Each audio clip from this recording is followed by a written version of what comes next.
right. Lynn Israel will lead us in our opening song this morning.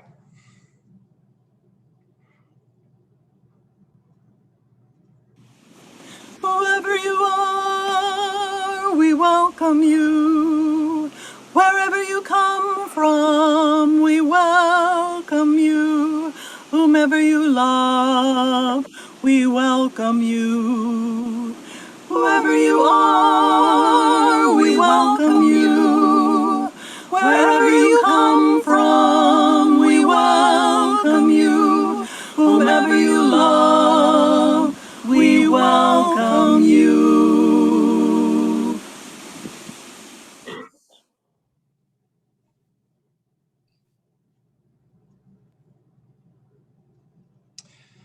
Good morning, everyone. I'm Tom Edge, and I will be presenting service today. Robin Perry, Kevin McClooney, and Noelle McClooney will be providing technical assistance. Thank you all so much for tuning in today. We're glad that we can keep in touch and support our community, even if we can't be together in person. Please be aware that we are recording the service and it will be posted to our Facebook and YouTube pages. We greet you today as you join us in a wider search for truth and purpose. In this quest, may we encounter one another with open hearts and minds. May we inspire each other to consider new questions and seek deeper meaning. And may we cultivate wisdom and compassion. Let all who enter this place see a welcome face, hear a kind word, and find comfort in this community. May all that we do and say here today help us to be a force for positive change in the world. Please take a moment to think of all your friends at MVUUC. Greet them with a comment in the chat box. And remember that you can still reach out to them via email, phone, social media, or video chat. Physical distancing does not need to mean emotional distancing. Let us support one another.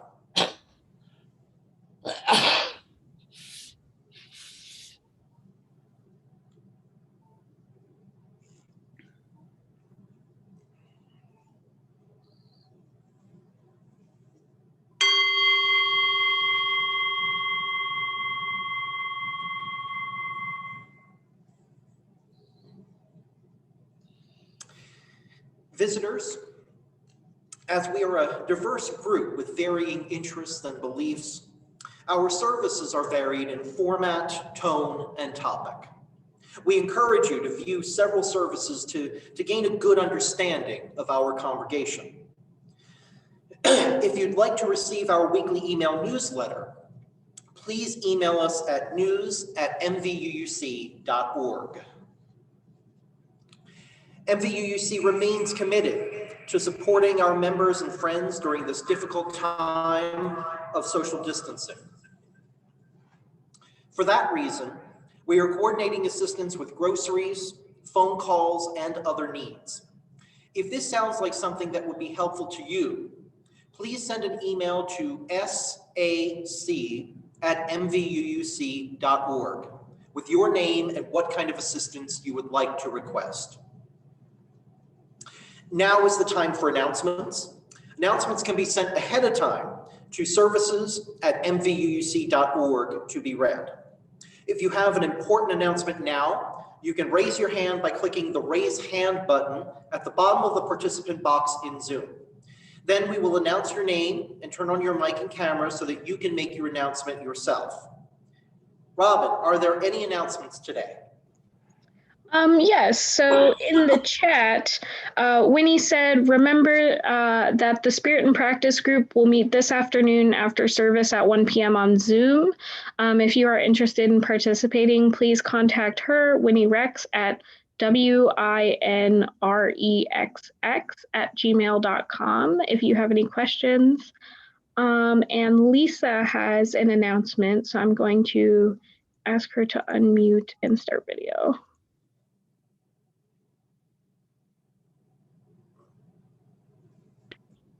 Hi, everyone. I have an announcement that next week we will not have a regular service because of Thanksgiving.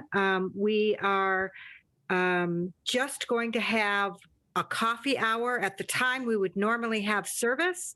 So if you'd like to go on and have a conversation with all of your MVUC for friends, that will be going on, but there will not be a regular service, and then regular services will resume after that week. And again, that is for next week. And I also would like just to make an announcement that we hope at the Sunday Services Committee, we hope you're enjoying the services. We really work hard to put on good services and interesting services. We're short some people now. We've lost a couple of members, and in order to keep bringing quality services, we really do need more help. So I'm asking for volunteers to help with the committee. If you're interested, you can contact me at lisa.merrillprice@mvuuc.org. Really think about it, because the more people we have, the less work it is for every person. And, we're doing a great job, I think, and but we're starting to burn out. So we could use some help. Thank you.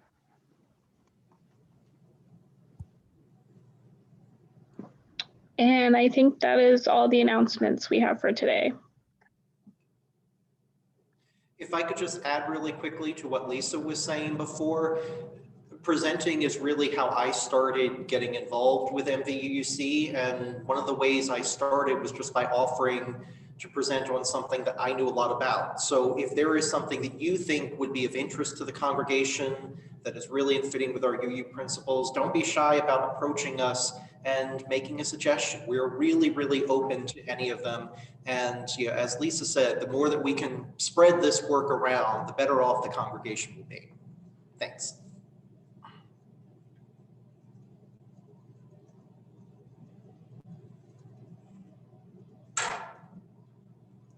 Give me just a moment.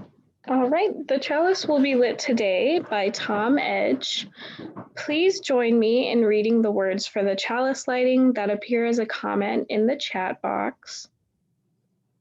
We light our chalice as a symbol of gratitude as we celebrate the abundance of our lives together. In this sanctuary, we harvest bushels of strength for one another and offer our crop with the hands of compassion and generosity. In the authentic and gentle manner of our connections, we cultivate a simple sweetness to brighten our spirits.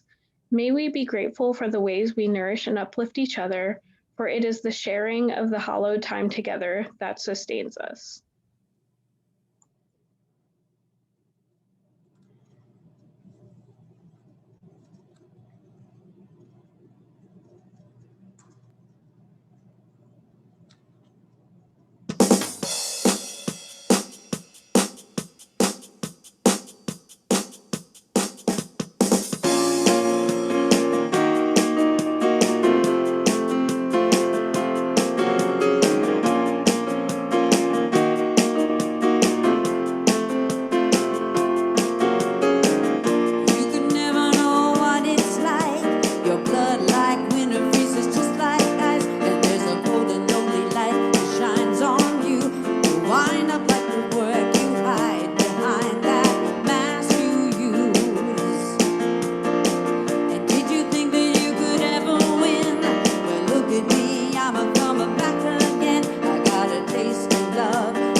Picking up the pieces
Thank you, Ruth, for that much needed and appropriate sentiment right now.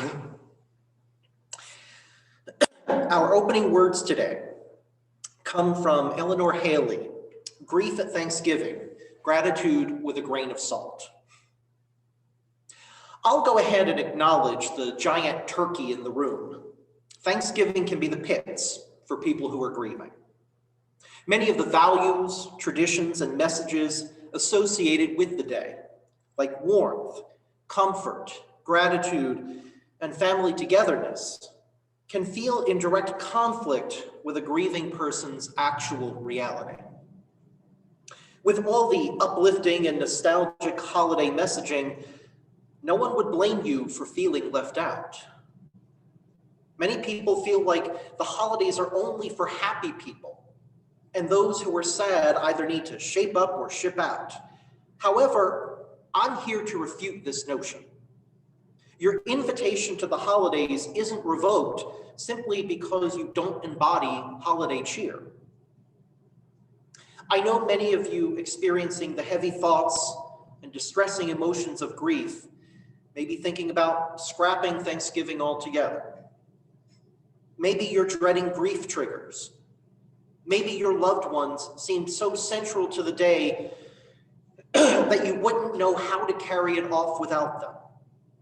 Or maybe you're just feeling anything but grateful. If it's an absent sense of gratitude that's making you feel cut off from Thanksgiving, I want to offer a thought. Just as the holidays aren't only for happy people, neither is gratitude. You don't have to choose between grief or feeling grateful. As we've said in the past, you can feel two things at once. In fact, grief is fertile ground for experiencing conflicting emotions. So here's our not at all groundbreaking advice. Try to have a balanced outlook towards gratitude this Thanksgiving.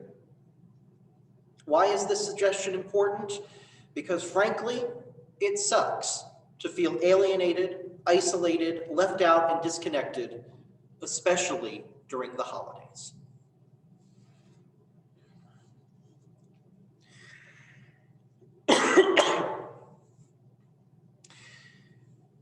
Do you remember back in the old days, like 2019, when somebody would ask you, how are you doing?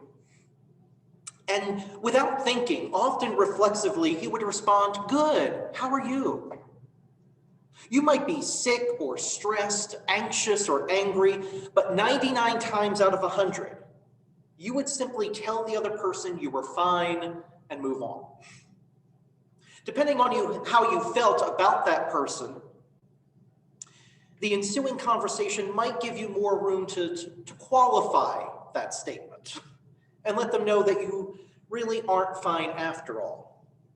But somewhere along the line, we had collectively decided, hey, if someone asks how you're doing, don't unload everything on them at once. The other day, I had a few Zoom calls with students, and when they said, hi, how are you? I noticed that my reaction had changed. Now I'm much more likely to meet that greeting with a resigned laugh, a sigh, perhaps a single word like surviving. But rarely will I say good or fine and just move on. Sometimes I may go as far as good under the circumstances or as well as can be expected, but never a definitive positive answer. And you know what? I'm glad. That's right. I am thankful that COVID gave us an excuse to drop the pretense out of politeness and simply admit, hey, I'm not okay. For the last 9 years working at BGSU, I would run into colleagues who had just joined their 10th faculty committee, who had been trapped for 2 weeks under a fallen stack of library books, or who had read a stack of essays that gave them an aneurysm, and listen as they told me that they were doing great. I would see graduate students who were trying to grade 100 papers by the end of the week, read 3 books for classes, and write 2 20-page essays while suffering from an undiagnosed case of the Black Plague, who insisted that life was wonderful.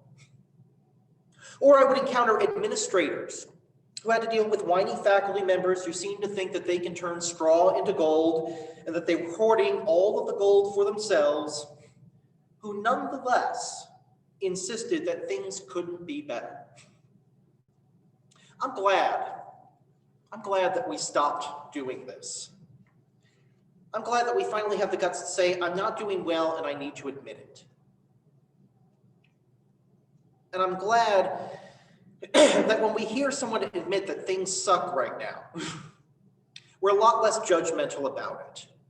Back in the old days, when someone actually responded to how are you with a litany of their troubles, we usually thought to ourselves, I'm sorry I asked, or I didn't really want to hear all of this, I was just being polite.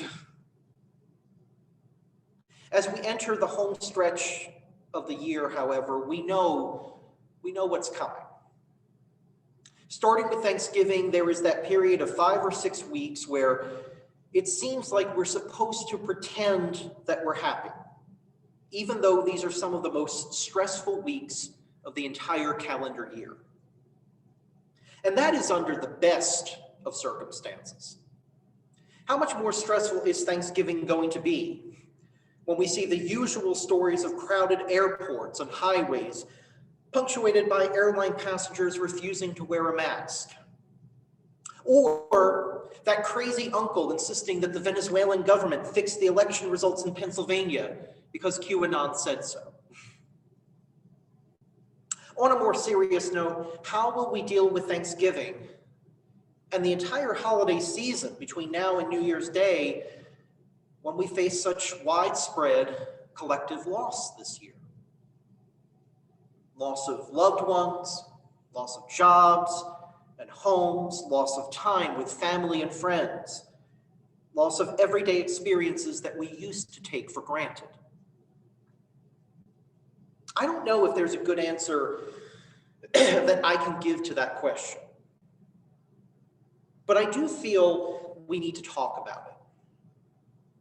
Because if we avoid the topic and try to treat this Thanksgiving like any other year, we are going to hurt people that we love, by ignoring or downplaying their current struggles. Even if I cannot give a definitive answer to this big question, I think we can start with some basic do's and don'ts for this Thanksgiving season. At the very top of the list, don't downplay the pain that people are experiencing right now.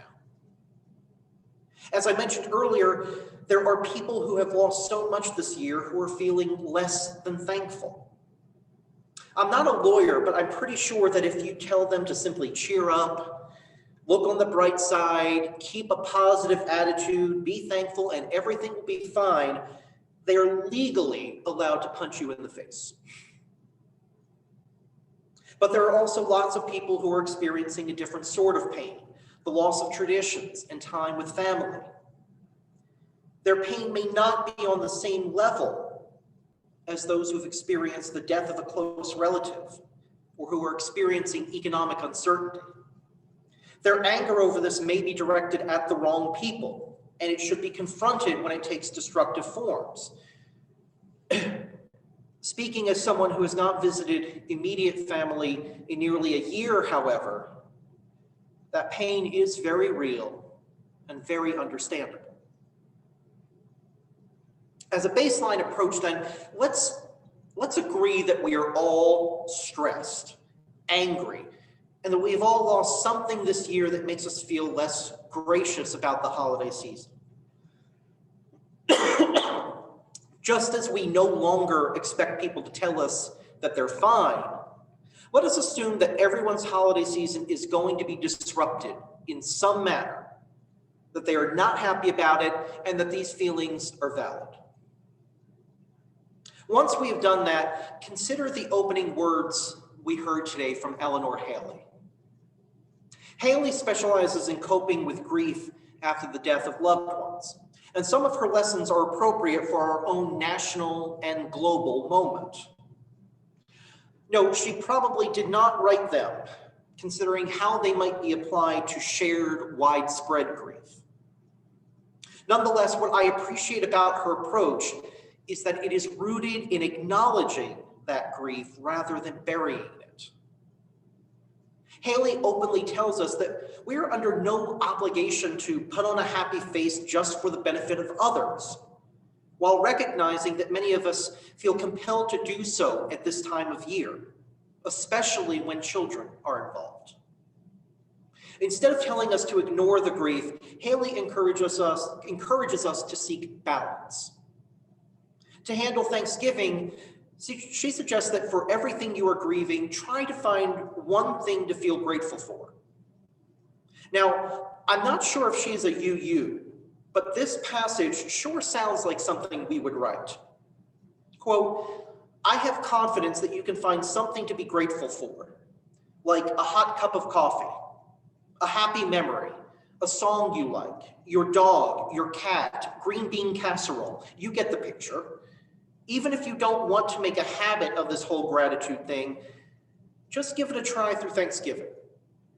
Because let's be honest, you don't want to be caught off guard when some Yahoo suggests everyone share one thing they are grateful for at your Thanksgiving dinner. End quote.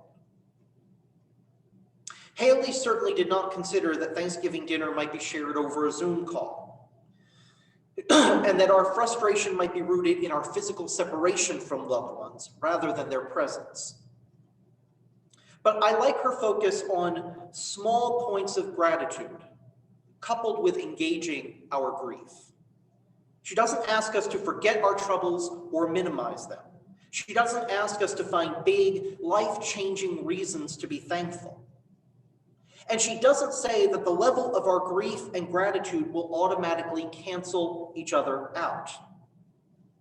Rather, she finds comfort and encouragement in finding little reminders of hope. Let's be honest, some days we openly acknowledge that that cup of coffee or tea, or maybe something stronger, is the only thing that keeps us going. Haley tells us that it's not enough, but it's a start, and it matters to our well-being. Maybe it would also help to expand our sense of gratitude beyond our immediate lives and experiences.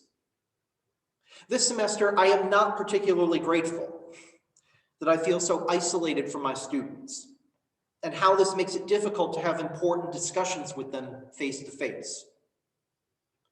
But I'm deeply grateful that so many of them are trying to learn in new environments, trying to balance their classwork with struggles at home, trying to stay engaged when so many factors work against it. Many of us have expressed gratitude to people we never met on the front lines of the pandemic, nurses and doctors, scientists and public health officials, essential workers, computer technicians or IT experts, and everyone else who has kept our world going. Gratitude does not have to focus on what we have as individuals, but on what we share through our interconnected experiences. All year long, as Unitarian Universalists, we celebrate our shared humanity, our shared environment, and our shared goals for a better world. Amid our frustration, it is always helpful to thank those people who give of themselves and in the process give us so much. Along those lines, for those of us who have weathered these stormy days in relative peace, we can express thanks by being that agent of positive change for someone else. When I was in college, I was always moved by the priests at our Catholic center during the Lenten season. At a time when so many people thought of Lent in terms of what to give up, they routinely talked to us about Lent as a time to give. For them, the spiritual cleansing and sacrifice that marked that time in the Catholic year extended far beyond giving up meat on Fridays or promising that you wouldn't have chocolate until Easter.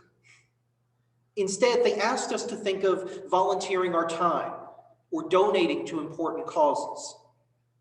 Repentance was not accomplished through self-denial, but by squarely looking at the problems of society and making a concerted effort to change them. If nothing else, 2020 has made clear how much work we still have to do. There is no shortage of ways that we can reach out to others, recognize the conditions that make them feel less than grateful, and work together to improve their lives. Practically every weekend since March, we have listened to reminders from this pulpit of the dire conditions we face as a world. Our presence online is a forceful reminder that we cannot be together physically due to circumstances beyond our control. None of us needs a reminder right now of what we are facing, but perhaps we need a reminder that thankfulness and gratitude can help us through times like these. Not by asking us to ignore the problems ahead, but to think that there is still good in the world. Robert Emmons, a psychology professor at UC Davis, reminds us that the modern American celebration of Thanksgiving has its origins in the Civil War, and it was recognized permanently as a federal holiday during the Great Depression. During times of great national and international upheaval, Emmons argues, celebrations of Thanksgiving and gratitude serve to reframe disaster, giving us a chance to focus on how we have survived the hardest times and giving us the emotional tools to keep trying. He asks us to think of gratitude in terms of what helped us in those hard times and remember moments when we have felt truly grateful to someone else. Emmons believes that this shift in our mindset can simultaneously allow us to acknowledge the grief and despair that we have right now, while recalling positive moments and people to avoid giving up hope completely.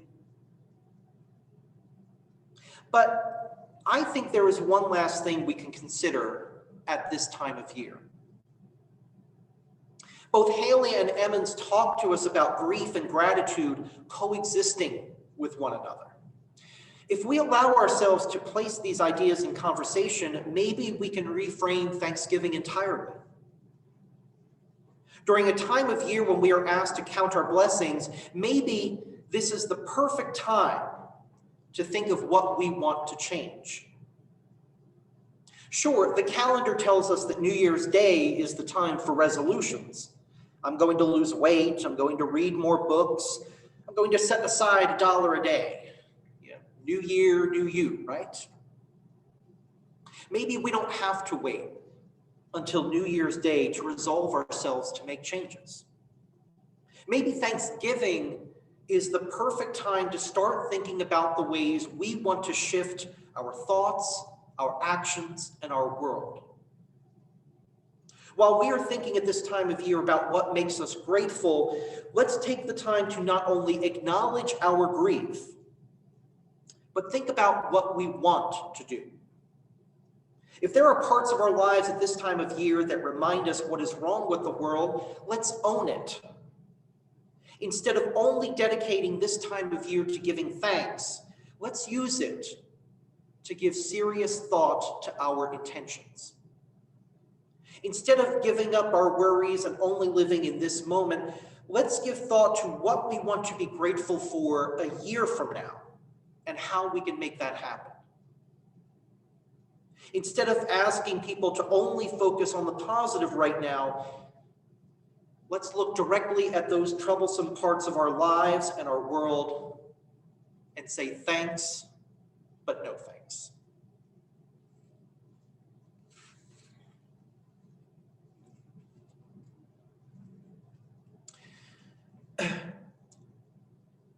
For our UU Principal Connection today, I tried to address it a little bit within the talk itself, but let's be honest.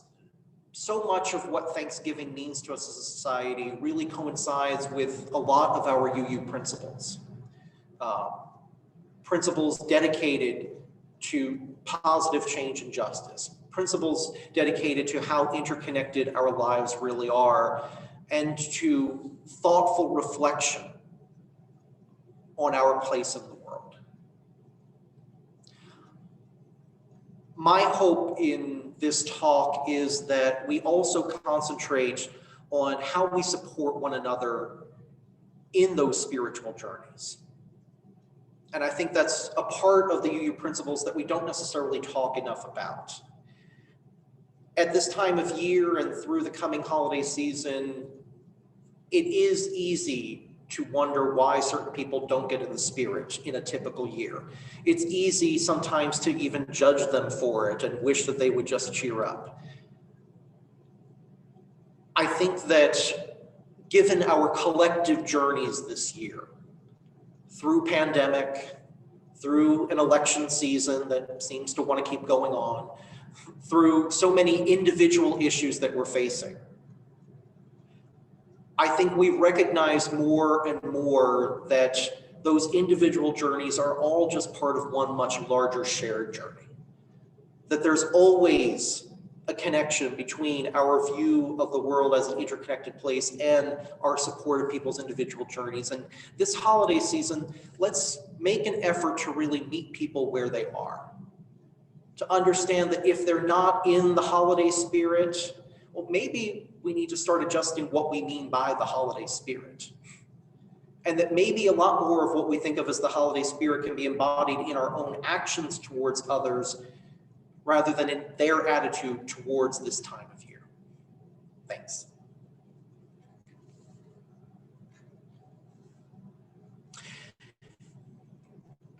Now more than ever, we are counting on your pledge payments and donations to help sustain and strengthen this congregation that is so important to all of us, supporting our efforts to be a community of love, truth, justice, and service.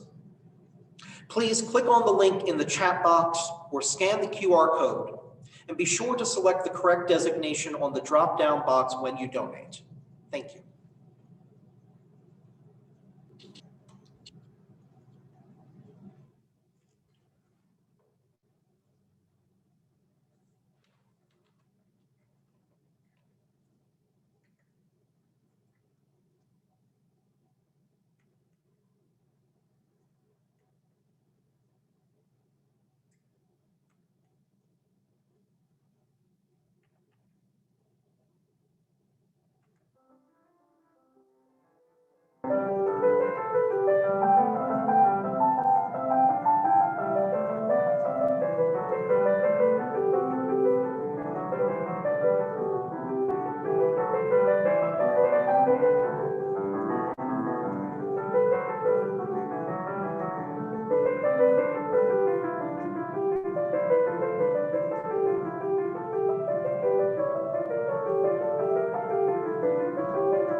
Now, Lynn Israel will lead us in the song, Here We Have Gathered.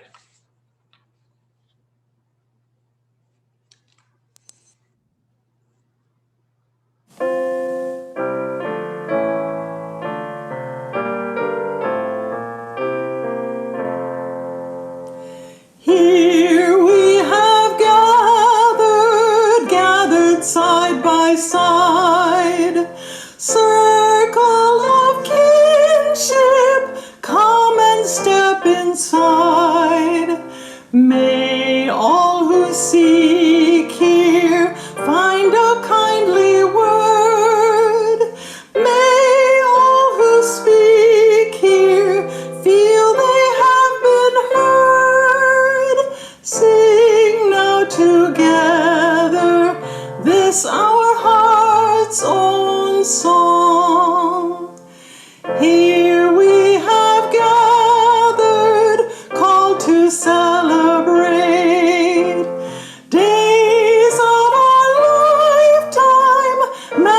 small and great.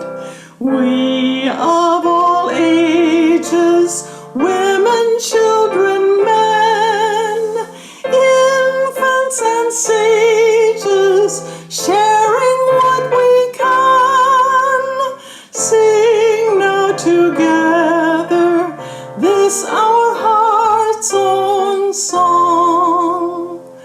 Life has its battles, sorrows and regret, but in the shadows let us not forget. We who now gather know each other's pain. Kindness can heal us as we give, we gain.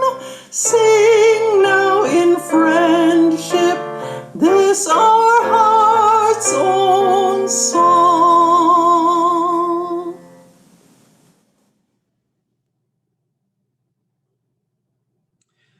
Our closing words today come from political scientist and Mormon spiritual leader Neil A. Maxwell.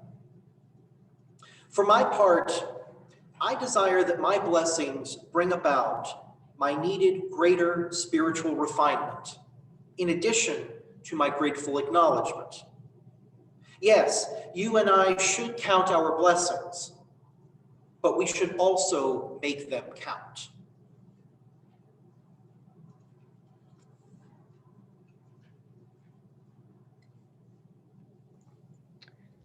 Please join me in reading the words for extinguishing our chalice that can be found in the comments in the chat box. Blessed is the dark in which our dreams stir and are revealed. Blessed is the dark of earth where seeds come to life. Blessed are the depths of the ocean where no light shimmers, the womb of all earthly life. Blessed is the light into which we awake, the light that sparkles on the waters, that calls the tree forth from the seed and calls the shadow forth from the tree. Blessed are we as we move through darkness and through light.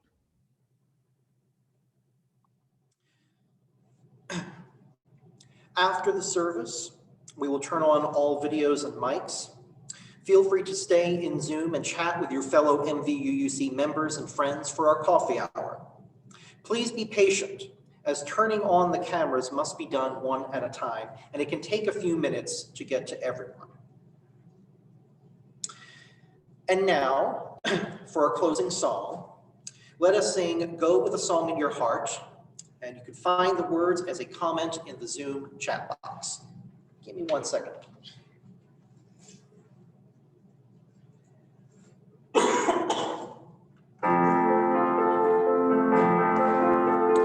Go with a song in your heart, go with music in your soul, leave with the memory of a melody, go with a song in your heart. Go with a song in your heart, now until we meet again. The joy of music is our gift to you. Go with a song in your heart, leave with the memory of a melody. Go with a song, go with a song,